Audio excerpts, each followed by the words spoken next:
Coming up on At Issue. It just shows you this is a really good opportunity for Mississippi. It's the best economic development project that we've ever had. The deal is sealed. Governor Bryant calls a special session for lawmakers to pass legislation that will bring thousands of jobs and more than $1 billion in economic investment to Mississippi. It leaves us with no other conclusion for the motivation behind this takeover but race. Airport fight. The NAACP weighs in on a proposal to take over the board at the largest airport in Mississippi. And fuel tax increase proposed. We'll tell you what people are saying about the governor's idea to fund road and bridge repairs. At Issue starts right now.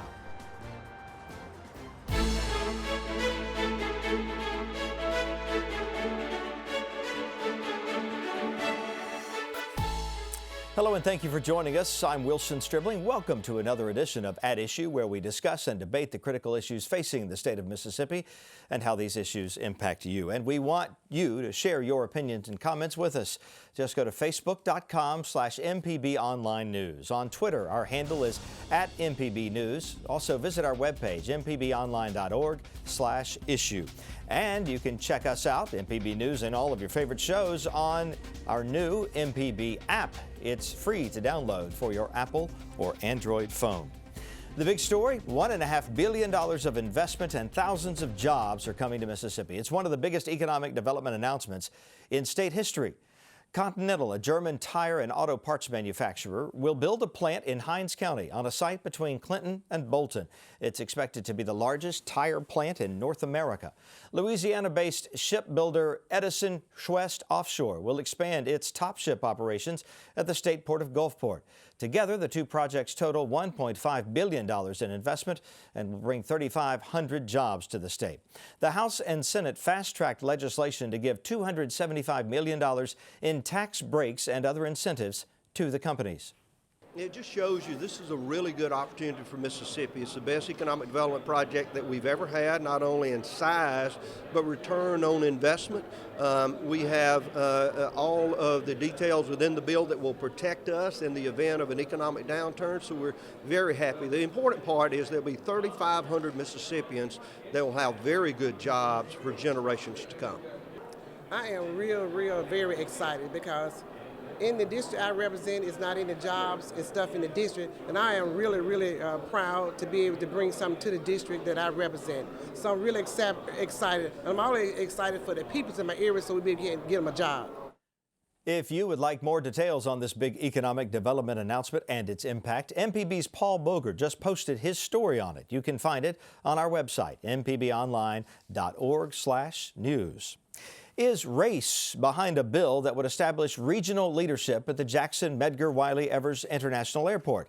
The NAACP believes it is. The civil rights group held a news conference on the matter this week. The bill, authored by Republican Senator Josh Harkins, has not been introduced yet, but it is designed to give control of the airport board to Rankin, Hinds, and Madison counties.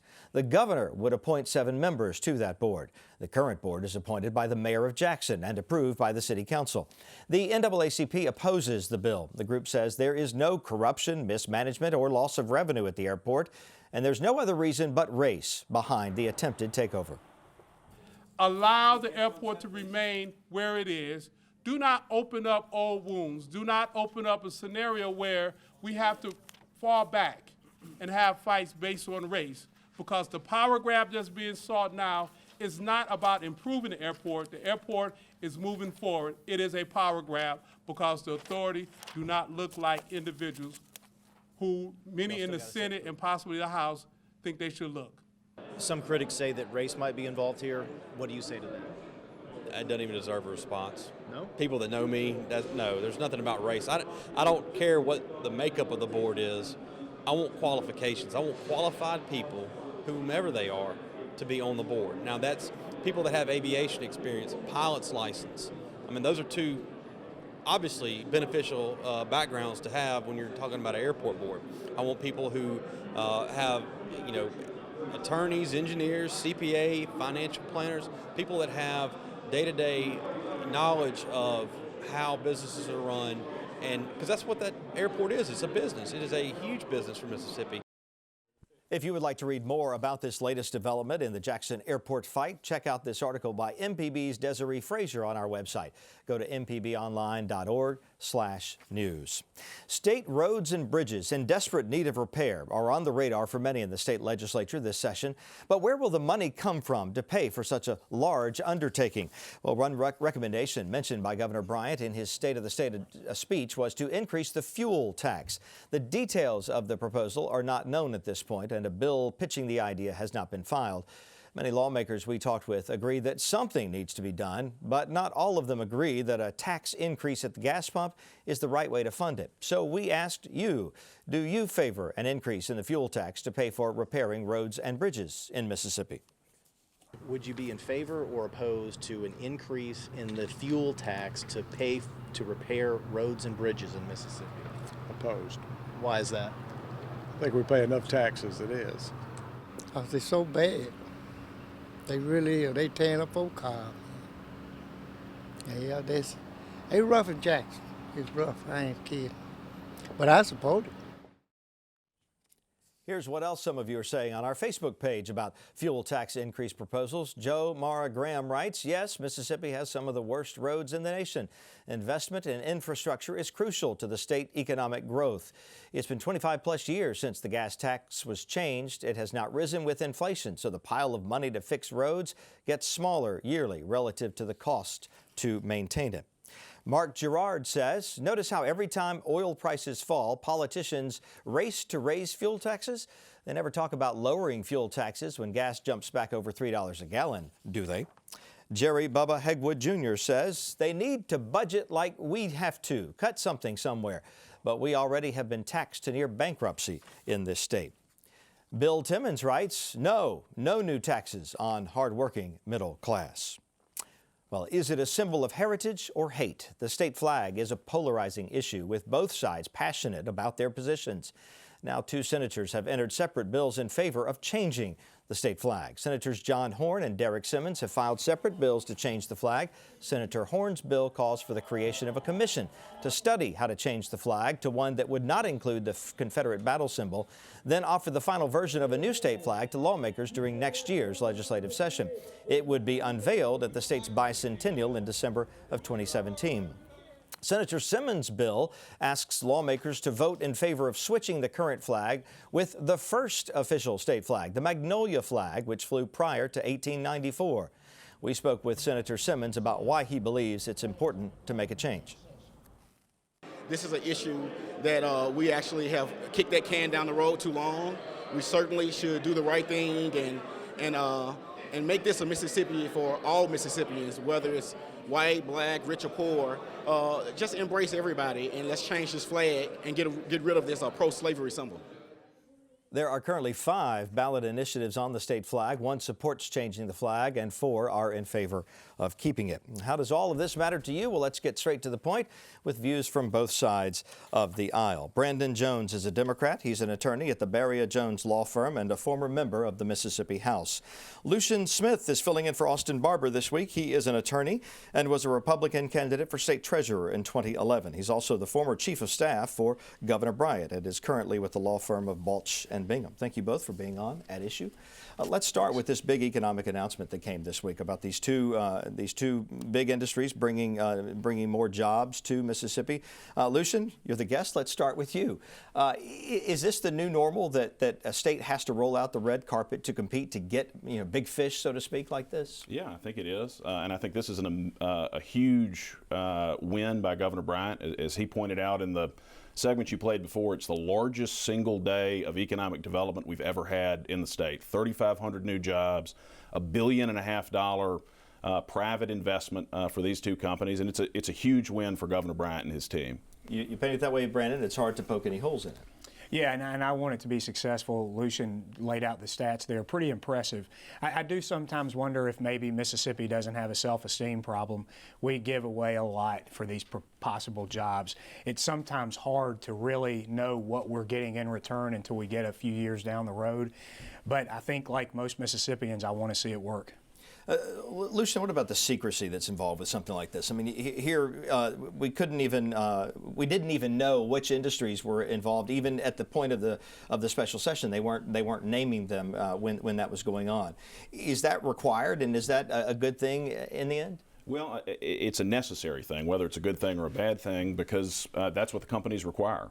Anywhere they go, they're not going to want to give their competitors a competitive advantage by letting them know what they're thinking about doing and where they're thinking about doing it.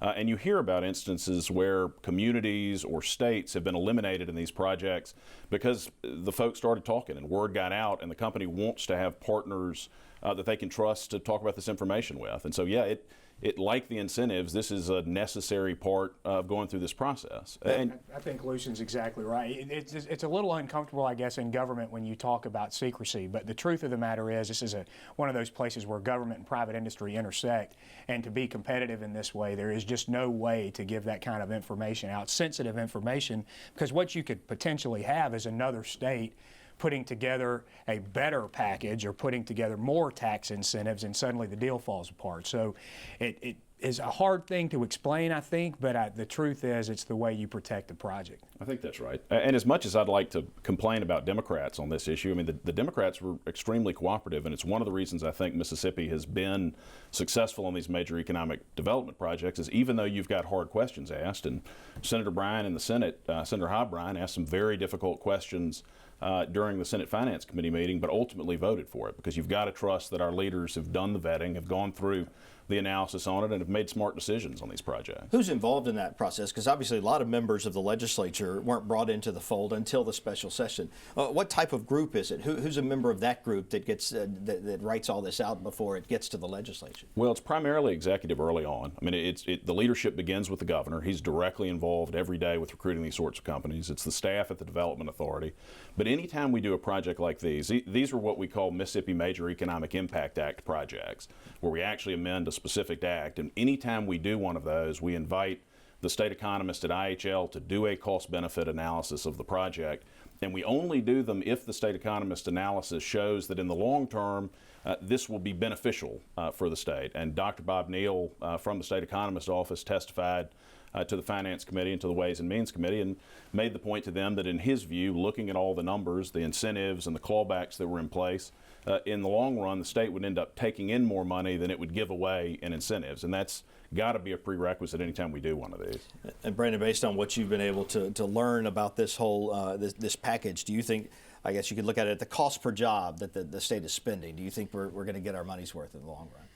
Well, 3,500 jobs is a lot of jobs, and Mississippi needs jobs. And from what I understand, the average amount for these jobs is somewhere in the neighborhood of $40,000. That's not small. That's a good number in Mississippi. I tell you, I'm also very pleased that there was some money set aside for workforce training there on the coast. One of the biggest things that we're going to have to narrow the gap at in this state is workforce training. We're going to have a very highly competitive workforce if we hope to stay competitive with other states and stay competitive in this global economy. So I think that was forward-looking, and you know, I like to see a package that includes both the Gulf Coast and Central Mississippi. We didn't include every part of the state. I think that's just sort of the nature of these packages. They're very specific. But yeah, I think overall at this point it's very hard to be hypercritical, because it all sounds pretty good.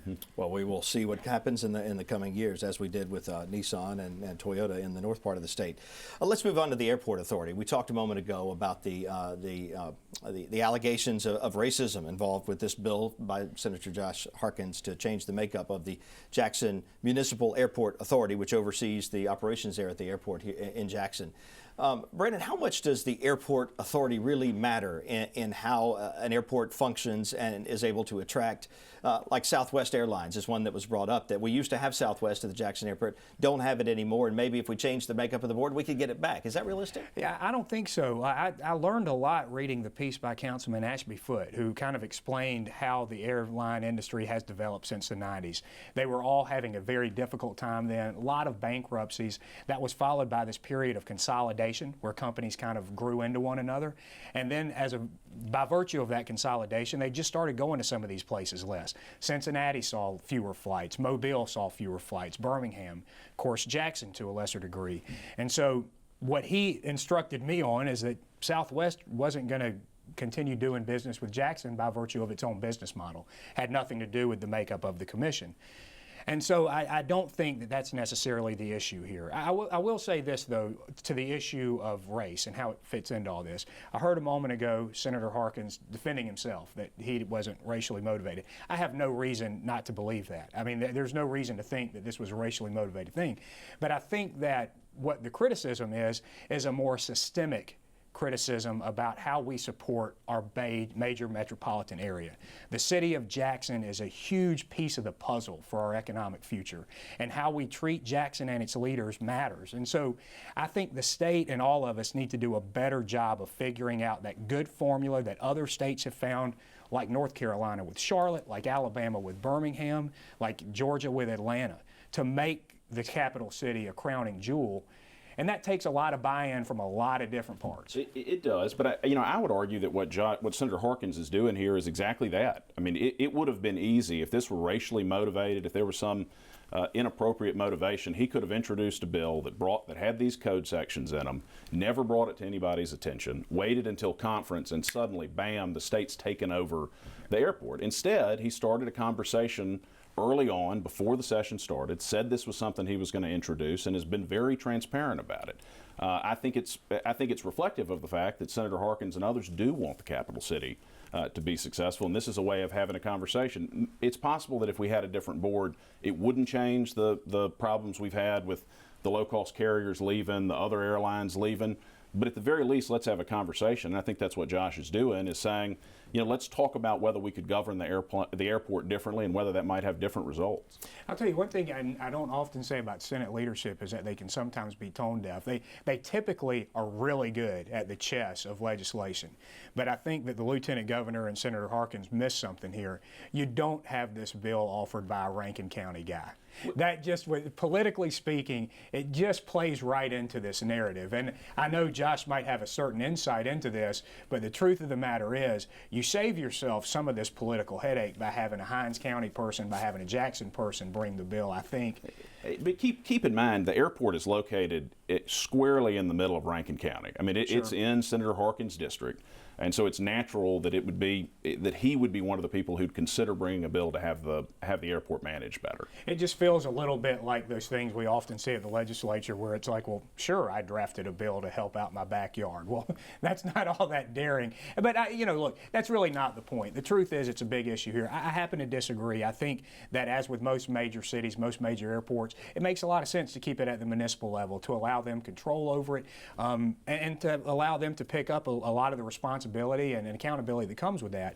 But it's a big question. I don't think that the folks who are claiming race plays a role are completely wrong-headed in that. I just think that anytime you inject that, you have to be careful about where you're aiming. And I think the idea that we're going to that this bill was somehow racially motivated is just silly. I mean, I don't think Josh Harkins has a racist bone in his body. And Jackson's had African-American leadership in the mayor's office for close to 2 decades now. So that news didn't just get to Rankin County. I mean, I think it's motivated by recent changes we've seen in the airlines. All right, gentlemen, we'll let that be the last word. Lucian Smith, thank you for subbing for Austin this week, and Brandon Jones, good to see you again as always. We thank you for joining us on Ed Issue. Well, with the governor's call to reduce state agency budgets by 1.5%, come concerns about how the cuts will impact programs and people across the state, that is. More specifically, how will colleges and universities be affected? Glenn Boyce, the commissioner for the Institutions of Higher Learning, says his agency is facing a $12.9 million budget cut. We asked him how IHL is bracing for the blow and what's being done so campuses don't feel much of the trickle-down. We also spoke with Jones County Junior College President Jesse Smith about possible action that would be taken if his campus were to receive less money. Anytime you get a cut at this point in time, it's difficult, in particular in a mid-year situation, because candidly, you don't go through the year expecting to get a mid-year cut. So a mid-year cut is a much deeper cut for us than it would have been if we'd started at the beginning of the year and had recognized that this cut was coming. But however, having said that, we understand that revenue comes in and adjustments have to be made, and we know the governor and the legislature do the absolute best job they can, and so we're going to do what we have to do. We have a budget and a cost to educate each student. That is a fixed number. I mean, of course, it varies with the economy. So we are state assisted. If that state assistant decreases, that means we have to rely more on student tuition, which invariably means you reduce state dollars, you increase tuition. All right, and as we know, nationwide, we're already at a tipping point that kids can't tolerate another tuition hike. In addition to a tuition increase, Smith says there could also be a reduction in scholarships. If that happens, some students who could not afford furthering their education would not be able to attend. Well, here's what some of you are saying on our Facebook page about the state budget cuts impacting the Department of Education to the tune of $4 million. Rhonda McNeese writes, "Let the cuts begin with the governor and the legislature." Vicki E. Reed says, "Good job tackling education, Mr. Governor." And Lynn Charlene Smith Greer says, "Having a state lottery might be helpful." And that comment leads us to our next story. Another bill that could gain some momentum this year is the call to create a state lottery. The recent record-breaking $1.5 billion Powerball jackpot attracted a lot of Mississippians who crossed state lines to buy tickets. Representative Alice Clark has been unsuccessful when she has brought it up in the past, but says she will once again push for a bill to create a lottery here. We spoke with her and with Representative Gary Chisholm about the bill. I still think it's something that Mississippi needs to do. I think we need to look at what other states have done and how they've done it. And we need to, in my opinion, make sure that we do a lottery and that we do one for education. And I know some people are saying that's what they say, we'll do it for education. But I'm thinking that if we have it closely monitored, we can make sure that it goes where we want it to go. I'm against the state lottery. I think that we've got, a lottery lends itself to a poor class of people a lot of times, to where it might actually take money away from food, shelter, clothing. I'm opposed to it because it's against my religious convictions about all gaming. So twofold, I think there's a lot of suckers that's going over there to do it. I mean, your chances of winning it is like being struck by lightning. Back in 1992, voters overturned the state's constitutional ban on lotteries, but so far no lottery has been created. Mississippi is one of 6 states without a lottery. Representative Clark has yet to enter her bill. Well, here's what some of you are saying on our Facebook page about creating a lottery in Mississippi. Preston Smith says, "For it." A lot of Mississippians travel over into Louisiana to get their tickets anyway. It will be another source of revenue. Bradley Kwasniewski says, "I wish they would bring the lottery to Mississippi." Well, let's dive into our reporter's notebook now. Paul Boger of MPB News joins us now to talk about what's going on at the Capitol, what's ahead at the Capitol. Paul, good to have you with us as always. Glad to be back. The big story at the Capitol this week was the big economic development announcement. And a lot of the legislature is really going on faith in the executive branch here because, like we said earlier, they're learning about this with the general public, and then they have to vote on it. Right. You know, most lawmakers only got maybe 3-4 days tops to really hear about this bill, learn about it.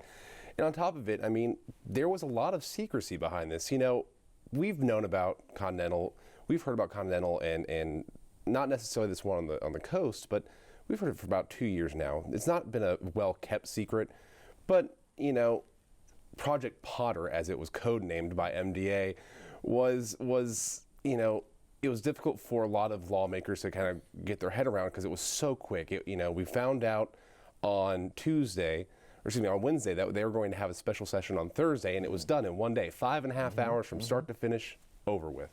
Was there, tell us about how the debate went on it. Was there a whole lot of debate, or was it mostly just an educational thing where they needed to learn everything they could so they could make an informed vote? Well, in the House, it was very much just we learned what we needed to know, and it got passed fairly quickly. It maybe spent all of an hour and a half over in the House. Senate was another story. Not a whole lot of debate on the Senate floor, but in the Senate Finance Committee, that committee lasted about 2 hours, and there were a lot of questions from all sorts of different lawmakers about what was actually in the bill and how it would work. And there were some concerns about small businesses and about minority contracts and things like that as well. Right, very much so. You know, the House created an amendment that would ensure that minority contractors and local contractors got preferential treatment when it came to the building of the plants. The Senate had a lot of questions of, the main question it seemed was from especially the southern Pine Belt districts.